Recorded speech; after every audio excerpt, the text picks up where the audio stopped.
Welcome to Maths with EJD.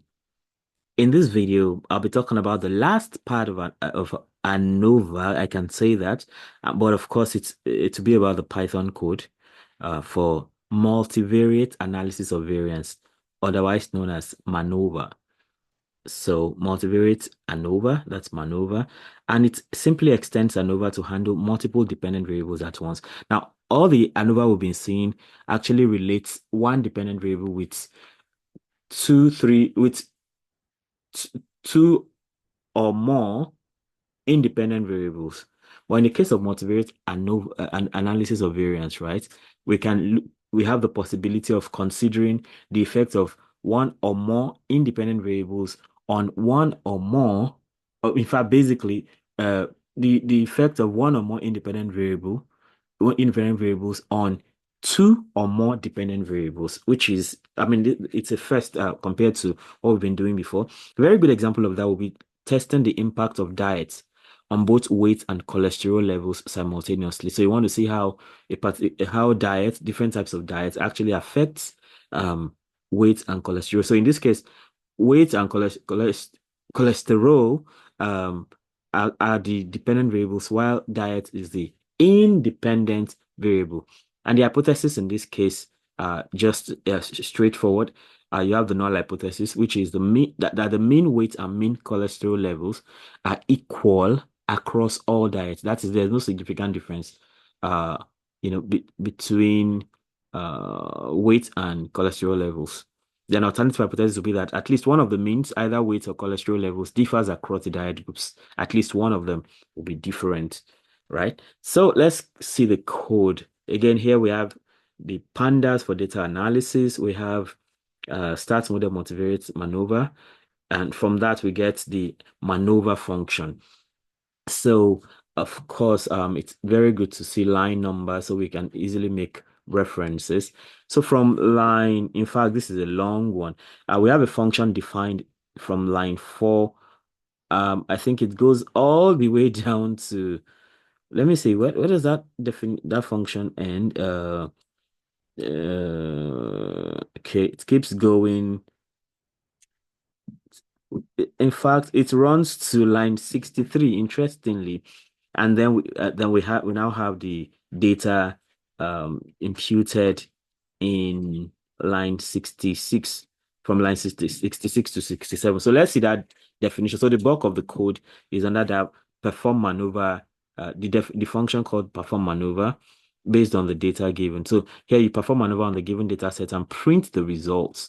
So the parameters, first of all, you have a dictionary containing diet groups, weight, and cholesterol levels, and then you do so. What I mean, all you just need to is supply the data, and then all the process will be run on it. In line 12, for instance, the data is turned into a pandas data frame, and the actual maneuver is happening in line 15, where you have the variable name maneuver representing maneuver.from underscore formula.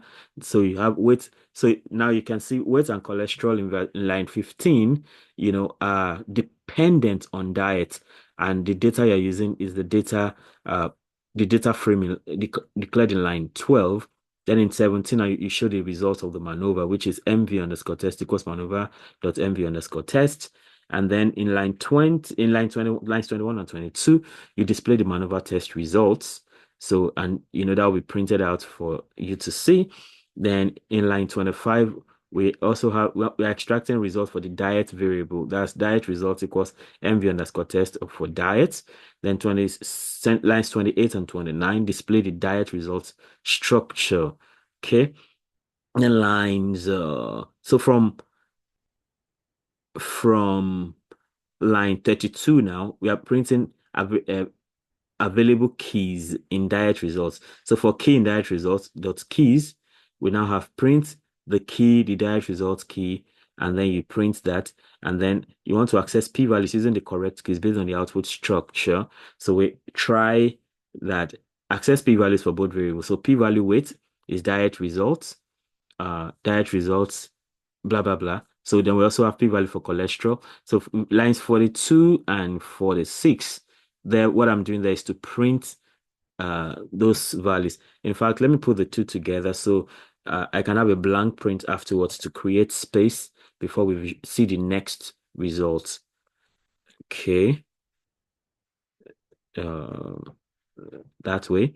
So I put a blank print here just to create space for readability. Then from 48, we in 48 we define the significance level, which is 0.05 as usual, and then we do the decision based on p-values. So if p-value for weight is less than alpha, we reject the null hypothesis. So p-value should is if once p-value is less than the significance level, you reject the null hypothesis for weight, meaning that at least one of the means or weight differs across the diet groups. That's for weight now. Then else you fail to reject the null hypothesis. That is, you accept it.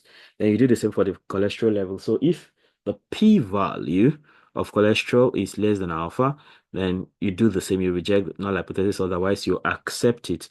So and then we have an exception there. So there's a key error. Please check the output structure of the diet result. So in case an error arises, so we are putting an exception handling thing right there. And the data the long function is going to work on is defined from line 65 to 69, where we have three types of diets. We have diet A, diet B, diet C. So for diet A now, we have three measurements of weight and three measurements for cholesterol. Diet B the same, diet C the same. So it means that for each of them, we have nine data points. Okay, nine data points. So for instance, we have diet A. For the first data point is diet A with weight 68 and cholesterol 195.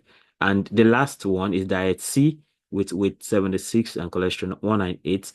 So line 72 now we perform MANOVA. Now this perform MANOVA is actually the function name, the function that was defined here. So if you can now call the function and input the data you've defined for it, and then we get this result that comes up pretty soon. Okay, yeah, you have all of this. So we have the multivariate linear model. So we have the Wilkes lambda, Pillai trace, Ortelin-Lawley trace, Roy's greatest root. I mean, all the terms involved in this place. Then you have the F values, which seem to be the same across board, interestingly. And that's for the intercept, right? For the diet, you have the p-values, there's 7.08, 7.26, and so on and so forth. Then talking about the diet results now, we have a whole lot of data which may be even difficult to interpret, but I mean, it's all there. But I mean, at the end of the day, what we are interested in the p-value, right? The p-values for weight is 0.003, which is way below 0.05. Same for the p-value for cholesterol, which is 0.005, which is, of course, they want to look alike, but 0.05 is bigger, is I think 10 times bigger or so than 0.005. So the final decisions, because the two p-values are less than the significance level, the final decision is such that we reject the null hypothesis for weight, meaning that at least one of the means of the weight differs across the diet groups. Then we also reject the null hypothesis for cholesterol. At least one of the means for the cholesterol differs across the diet groups. And with that, we come to the end of MANOVA, which is effectively the end of my talk about ANOVA in this statistics playlist, except something comes up, which I need to address. So thanks for being here. If you have not subscribed to this channel, there's a lot more to go. Like we still have to talk about Bayesian statistics, time series analysis, really important. So you want to stay tuned. So you want to subscribe to the channel and hit the notification bell so you can always get alerted each time a new video is released. And don't forget to comment. Tell me a topic you like to learn or a problem you like me to solve. Then also like and share so that more people can have access to this great learning. Till I see you again, have a nice time. Bye.